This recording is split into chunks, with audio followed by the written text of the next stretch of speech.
हम बनाते हैं उसका स्ट्रक्चर हम बनाते हैं। तो वो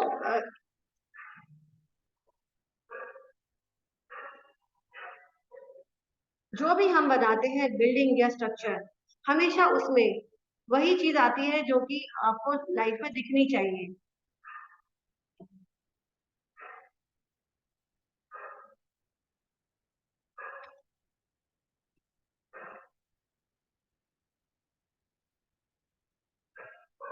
तो वास्तुशास्त्र में जब भी हम बात करते हैं तो हम पांचों तत्वों की बात करते हैं, पांचों हम जो है 8 दिशाओं की बात करते हैं और 16 वास्तु जोन्स की बात करते हैं, एंट्रेंस की बात करते हैं, साथ में हम वास्तु पुरुष के बारे में बात करते हैं।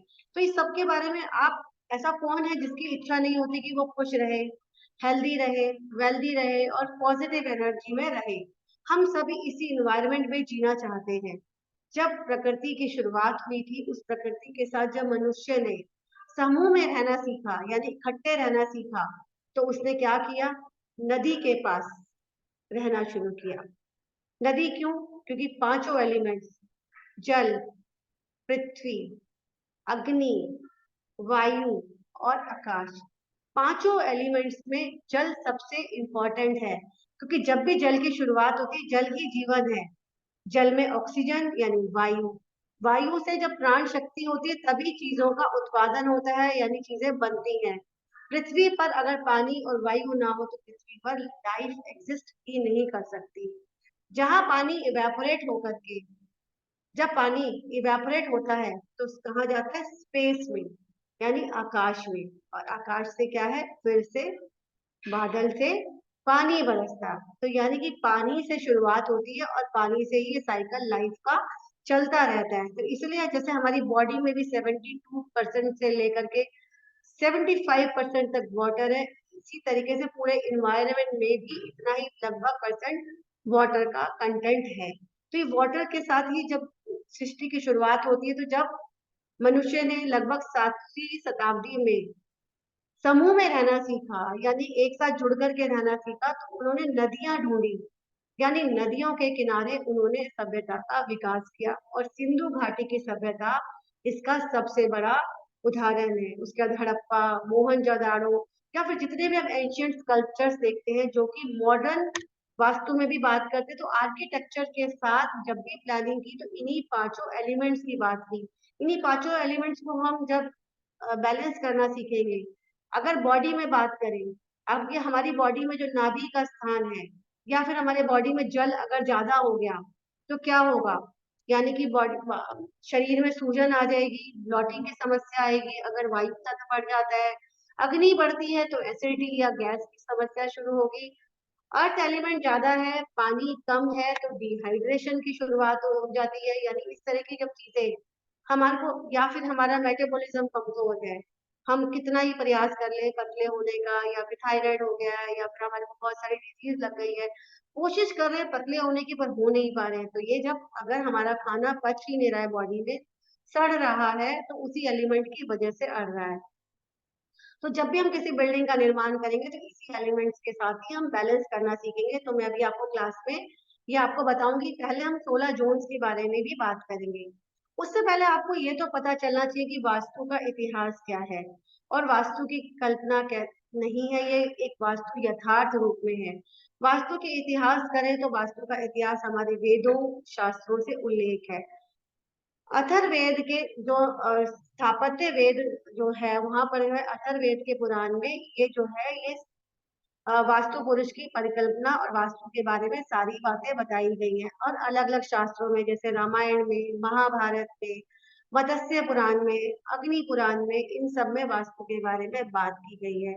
तो वास्तु की शुरुआत का मतलब यही है कि एक इंसान एक हेल्दी इन्वायरमेंट में एक छोटी सी मैं आपको चीज बताती हूँ। अगर आपको बहुत सुंदर महल दे दिया जाए, वहां पर खाने की व्यवस्था भी है और वहां पे बहुत अच्छी हवा का वेंटिलेशन सब कुछ है, परंतु अगर वहां पानी नहीं है, अगर पानी नहीं होगा तो खाना पकेगा कैसे? या पानी नहीं है तो जीवन हम जिएंगे कैसे?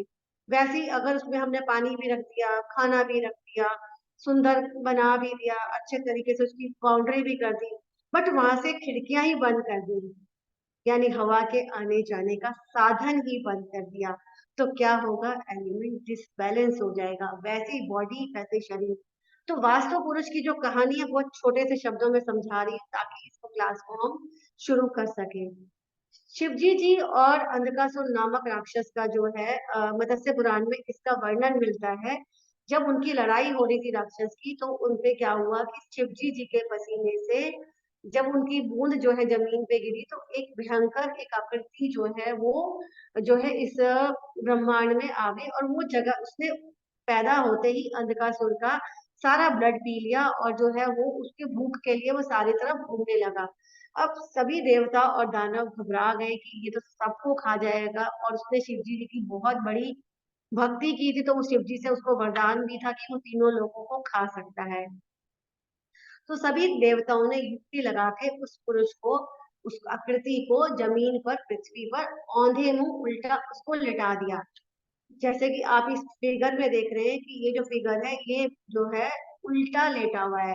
अब उल्टा लेटने के अलावा आप एक चीज ध्यान से देखें, ये हर डायरेक्शन से स्टार्ट होता है, यानी कि जो इसकी यहाँ पर सिर की आप ये देख रहे हैं, यहाँ पे सिर का हिस्सा है जहाँ पे नॉर्थ ईस्ट। अभी डायरेक्शन आपको समझाऊंगी कैसे निकालते हैं, बट आपको सिर्फ यहाँ वास्तु पुरुष दिखा रही हूँ कि ये वास्तु पुरुष को यहाँ पर लेटा दिया। और वास्तु पुरुष ने क्योंकि बहुत भगवान की भक्ति की थी, शिव जी की भक्ति की थी, और उसको सब सब तीनों लोगों को जो है उसकी जानकारी थी सुखों की, तो उसका इसलिए पृथ्वी पर जब भी ये बात हुई, जब भी कोई भवन निर्माण करेगा, चाहे वो ऑफिस हो, चाहे फैक्ट्री हो, चाहे रहने का घर हो, चाहे 50 गज का घर हो, या 5,000 स्क्वायर फीट का हो, या कितना कोई नगर या शहर बसाना हो, उस हिसाब से ही वास्तु पुरुष जो है अपना एक्सपेंड करके अपनी उसकी जितनी भी डायरेक्शन है, जोन्स है, उसके देवता हैं और उसकी एनर्जी फील्ड है, उन सब की सबसे पहले पूजा की जाती है।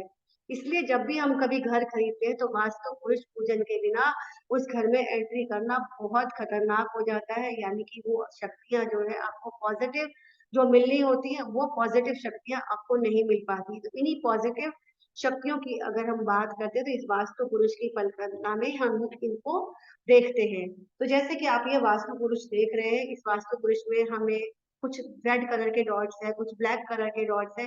ये धीरे धीरे हम सीखते जाएंगे। उससे पहले जो है हम एलिमेंट्स के बारे में भी बात करेंगे कि हम जोन्स कैसे निकालते हैं, क्योंकि जोन्स निकालना सबसे पहले जरूरी है। उससे पहले मैं एक चीज और आपको बताना चाहूंगी कि जब जयपुर शहर का जो है विकास हो रहा था, जयपुर शहर बनाया जा रहा था, तो जयपुर शहर को जो वहाँ के एक प्रसिद्ध वास्तुशास्त्री जो कि बंगाल से आए थे, उन्होंने जो है वहां पर उस परिकल्पना की, और वहाँ के जो राजा हैं वो सवाई जयपुर जयसिंह के नाम से वो राजा है, उन्होंने उसको बुलाया और बंगाल से, और उन्होंने वहाँ की कल्पना की।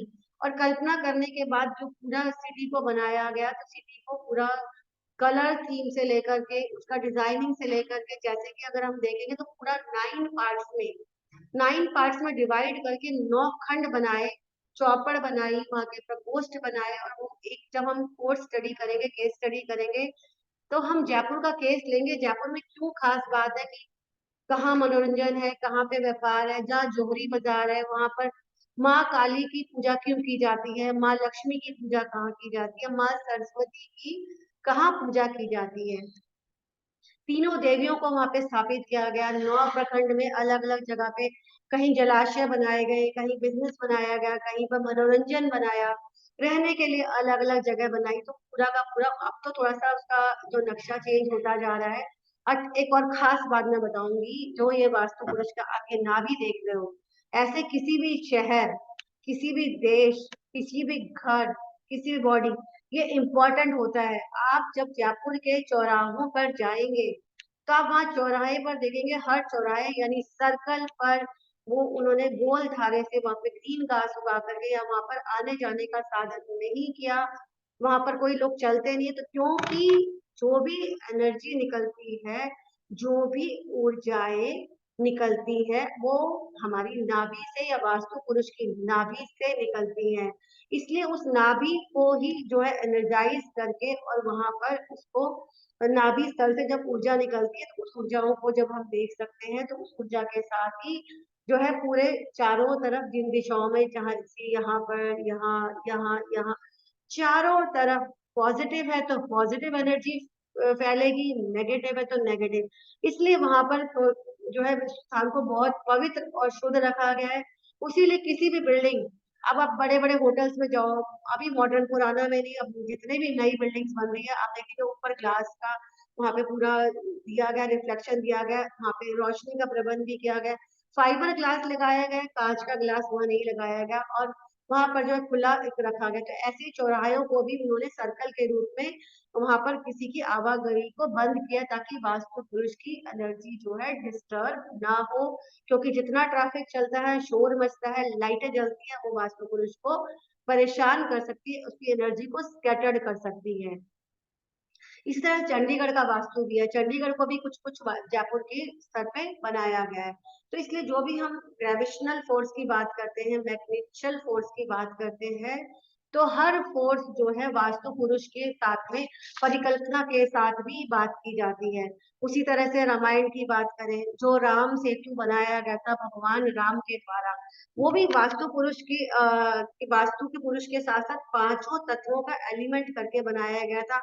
किस तरीके से वायु को कितना प्रेशर देना है, वो पुल जो है उसपे जो अर्थ एलिमेंट है यानी पत्थर जो है उस पर तैरेंगे, वाटर से कितना प्रेशर देना है उन पत्थरों को होल्ड करने के लिए, पानी की शक्ति जो है पत्थरों को किस तरीके से होल्ड करती है कि वो पत्थर पानी में ना डूबे।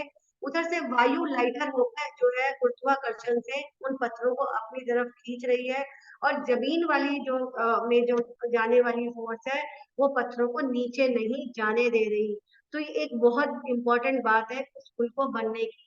इसके अलावा भगवान राम ने किष्किंधा में जिस गुफा में उन्होंने समय बिताया था, उस गुफा में भी पांचों एलिमेंट्स यानी पृथ्वी, जल, वायु, अग्नि और आकाश, अब ये सब एलिमेंट्स वहां पर विकसित हुए थे। वास्तु पुरुष की वहां पे पूजा की गई थी, तब उन्होंने जाकर वहां पे किया था। क्योंकि जब आप वहां रहेंगे काफी समय तक, तो एक गुफा में, अंधेरी गुफा में, बिना रोशनी, बिना पानी, बिना खाने के, बिना अग्नि के आप जीवन नहीं जी सकते। इसलिए जिस दिशा से बात करते हैं उसी दिशा से वास्तु की प्रकल्पना की जाती है।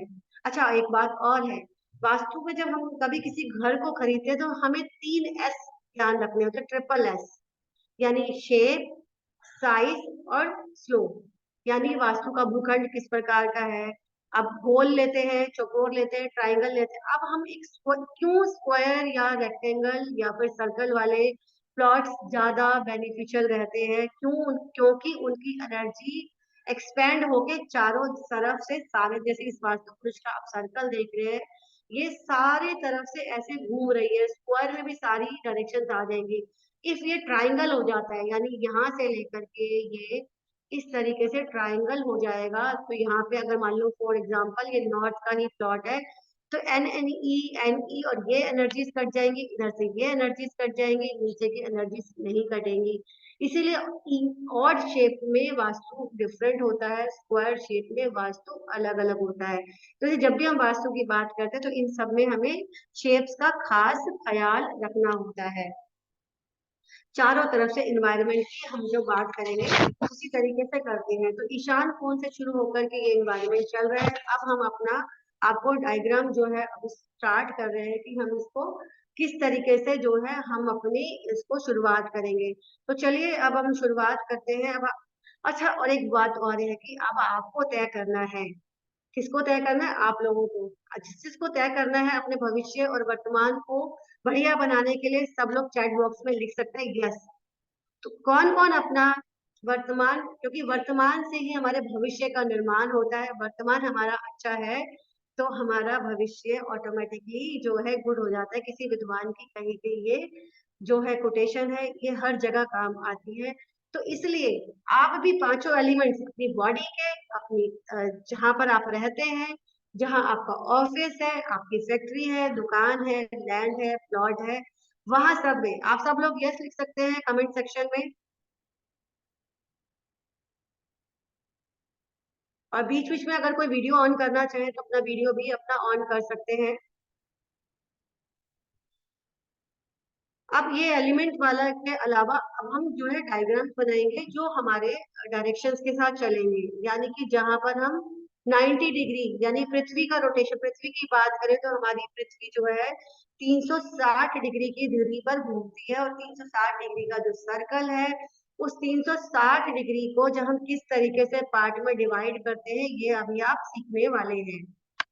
तो चलिए शुरुआत करते हैं।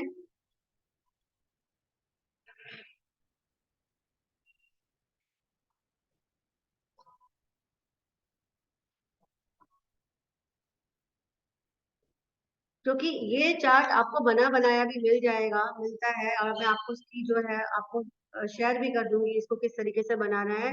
पर जब आप अपने पेपर पेन आप ले लीजिए, अगर आपके पास अभी नहीं है तो आपको समय मिल रहा है 1 मिनट का, आप पेपर पेन अपना ले करके पेपर पेन के साथ साथ साथ आप ड्रॉ भी करते जाएं। प्रैक्टिकल आप सीखेंगे जितना, उतना ही चीजें आप अच्छे से कर पाएंगे, करेक्ट कर पाएंगे। सब जोड़िंग, वास्तु, सब चीजें मिल जाती हैं अब जब मैप ऑटोकैड में डालते हैं। परंतु जब आप सीखेंगे, देखिए यहाँ पे जो आपको ये प्लस का निशान दिखाई दे रहा है, ये प्लस का निशान जो बनाया गया है पूरा 9 इंच बाय 9 इंच का, अभी आपको छोटा दिख रहा है तो आप अपनी कॉपी पे स्केल लेकर के 9 इंच बाय 9 इंच का जो है आप एक ये प्लस का निशान बना दें। जैसे ही आपका प्लस का निशान बन जाएगा तो हम इस पे मार्किंग करेंगे। मार्किंग क्या करेंगे, सबसे ऊपर जो है हम यहाँ पे नॉर्थ लिखेंगे।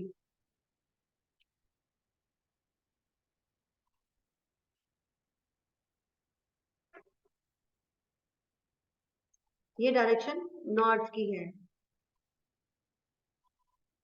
नॉर्थ के जो राइट साइड में, एक्सट्रीम राइट साइड में आता है, वो आएगा ईस्ट डायरेक्शन आएगी। इसके बाद नॉर्थ के बिल्कुल नीचे जो डायरेक्शन आएगी वो आएगी साउथ डायरेक्शन आएगी।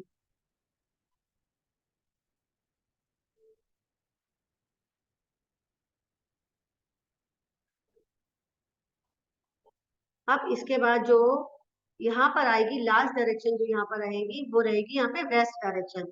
अब इन डायरेक्शंस को हम डिग्री में कैसे कन्वर्ट करेंगे, जैसे मैंने बताया कि पृथ्वी जो है 360 डिग्री की दूरी पर है, यानी 360 डिग्री यहाँ पर हम लिख देते हैं ताकि आपको समझ में आ जाए। 360 को हमने ये चार पार्ट बनाए, जैसे आप देख रहे हैं 1 2 3 4, तो 360 डिवाइडेड बाय 4, यानी 360 को हम जब 4 से डिवाइड करेंगे तो हमारे पास क्या आएगा, 90 डिग्री आएगा। तो जितनी ये चारों दिशाएं मेन दिशाएं हैं, जैसा कि सभी जानते हैं, तो ये सभी चारों दिशाएं 90 डिग्री, यहाँ पे 90 डिग्री हम लिख देते हैं। ये भी 90 डिग्री, ये भी 90 डिग्री,